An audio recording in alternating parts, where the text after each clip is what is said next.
me something, it might just take the pain away. Hello! Eto na nga guys at pasakay na ako sa autobus. Siyempre, papunta na ako ng Madrid. So, kailangan talagang ganito ang pag-video kasi alam nyo na mahirap na kapag nakapagtagpo tayo ng masilan. O, 'di ba? Kaya naman, buti na lang at bumaba na ito. At nakasakay din ako. Alam niyo naman mahilig akong umupo sa malapit sa bintana kagaya kapag nasa eroplano tayo, 'di ba? Naku, ang saya-saya ko guys kasi feeling ko nasa eroplano ako, oh, 'di ba? Naku, taray talaga.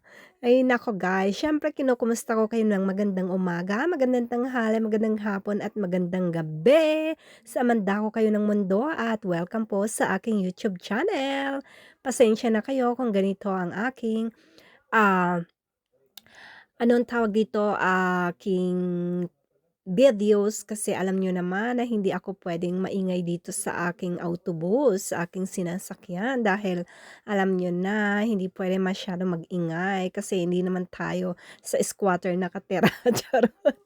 So, eto na lang ang aking pag-voice over guys kasi pagpasensya niyo na kasi habang nasa autobus ako siyempre magvi-video-video ako para naman meron akong ipapakita sa inyo kung ano ang aking ganap for today's video. Kaya naman, syempre kahit na antok na ako dito sa autobus dahil alam niyo naman na pagod na ako galing sa trabaho.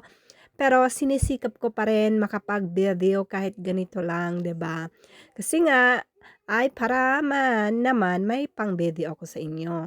So, kaya hmm, pasensyahan niyo na. So, kaya 'yan guys. So, marami akong ganap ngayon at siyempre at ito na nga at pababa na kami dito sa autobus at nandito na nga kami sa Monclova.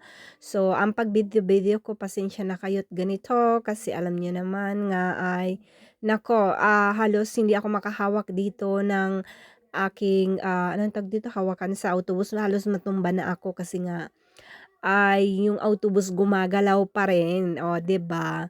Kaya 'yan. Pero kero lang 'yan at least hindi naman ako natumba pero iikay-ikay kumbaga, 'di ba? Kasi nga, hindi ako nakahawak ng masyado sa hawakan. Pero dahil matibay ang aking braso kaya naman kumbaga ay nakuha ko kaagad yung technique kung paano.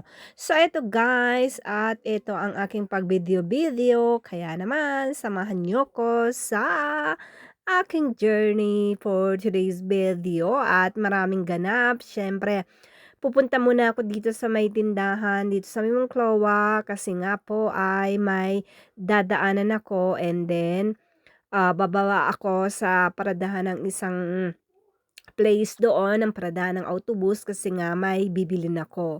So, pupunta ako ng Gelgo guys kasi may bibilhin akong importanteng, gamit or product na kailangan ko mabili para sa aking anak kasi nagpapabilis siya.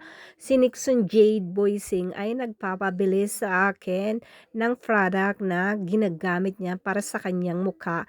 Alam niyo na guys, hindi lang naman ang mama ang kailangan gumamit ng mga produkto, o 'di ba? Siyempre yung aking binata ay mat lumalaki na and then nagkakaedad na rin siya. So, nagbibinata, siyempre kailangan din niya mag-care sa kanyang face, 'di ba? Kaya yon.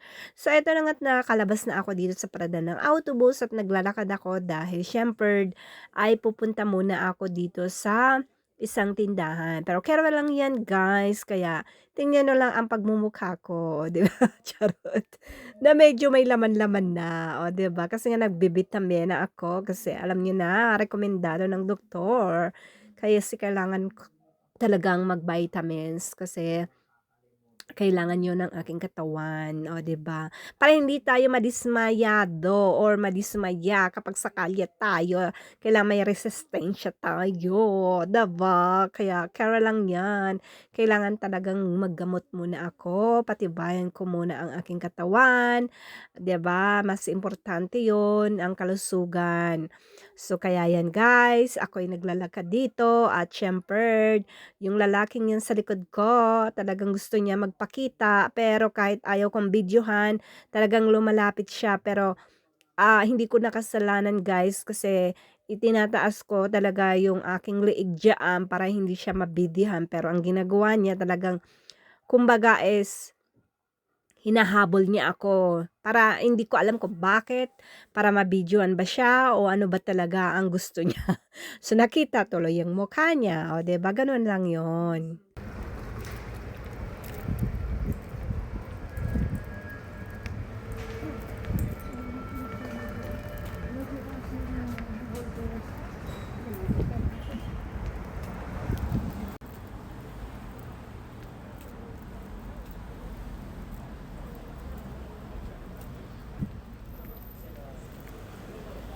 Ito na nga guys, excited na akong pumasok dito sa tindahan para magmuni-muni. Guys,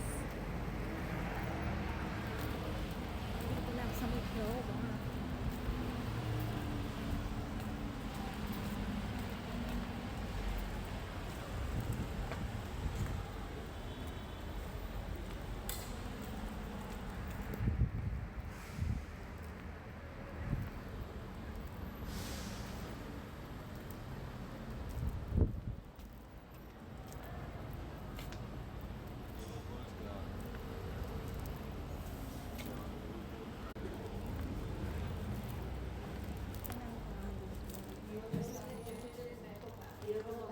Hola, buenas.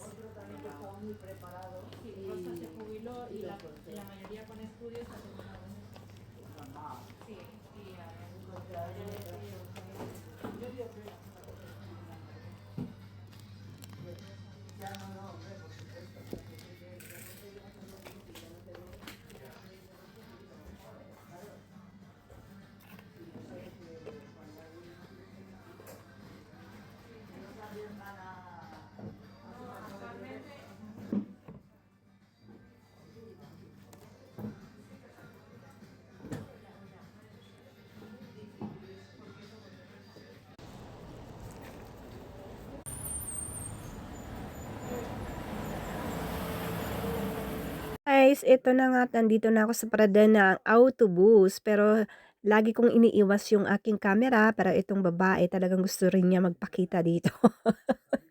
Lapit siya ng lapit. O 'di ba, hanggang sa na-videohan na siya, o 'di masaya na siya. Kasi nakita niya na yung mukha niya kung ano, ang mukha niya sa video ko, o 'di ba?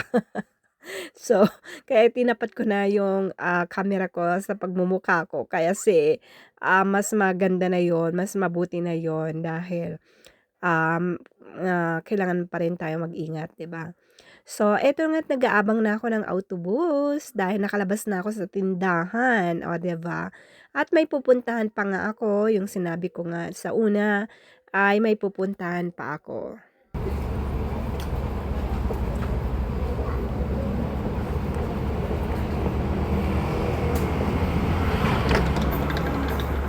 Hola, buenas tardes.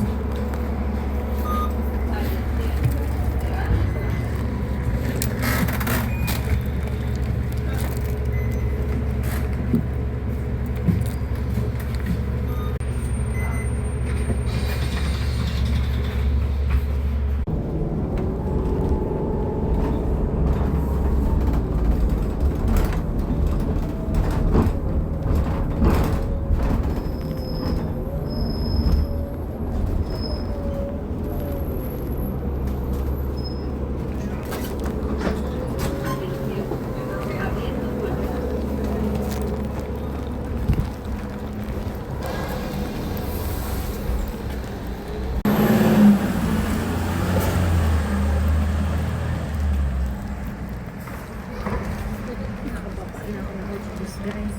May pupuntahan ako ngayon.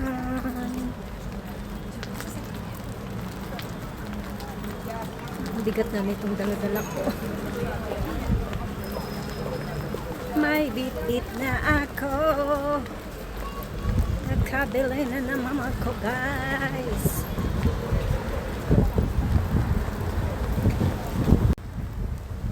Hello, hello, hello. Mahal dito sa Quevedo. Super duper.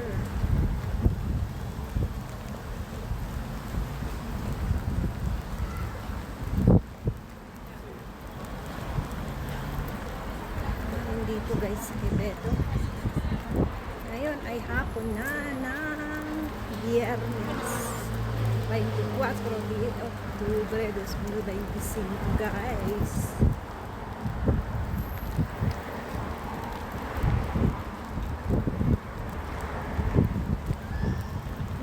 Lamig dito, grabe ang hangin, super duper.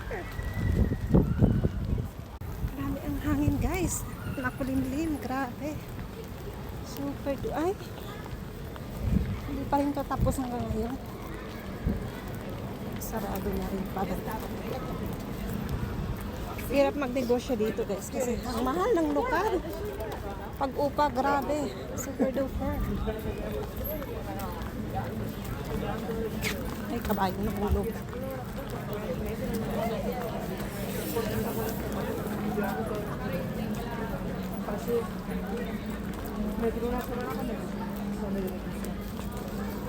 Ang sarap nito.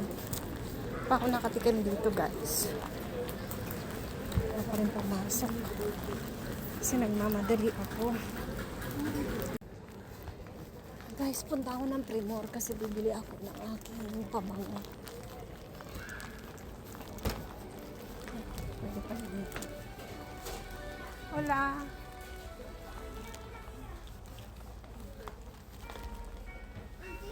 Nga guys, at nandito na ako sa loob ng Gelgo at marami akong anik-anik na nakikita dito. Siyempre, naaakitan naman ako. O, diba? Kung anong aking Bethlehem. Pero kara lang yan. Dahil alam ko na ang aking kukunin. O, diba?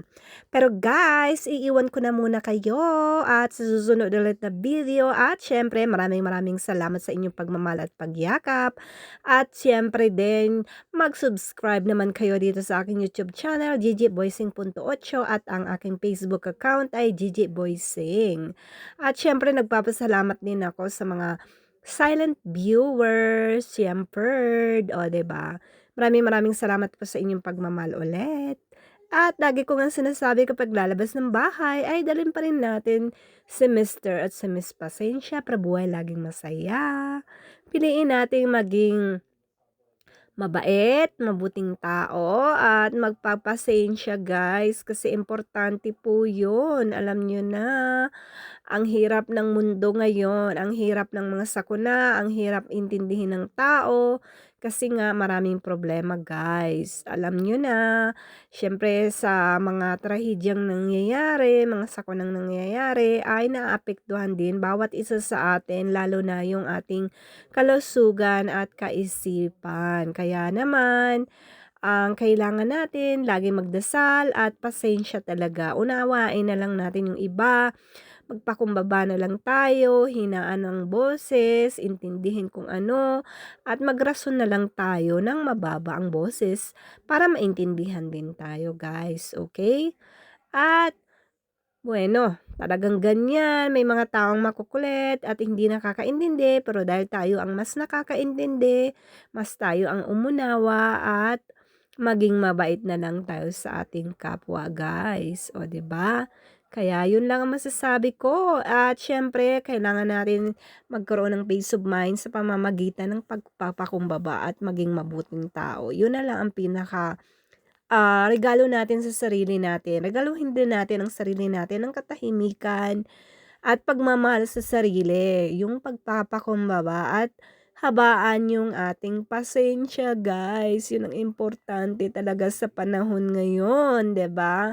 Para meron tayong peace of mind, yun ang kailangan natin. At hanggang dito na lang muli. Bye-bye.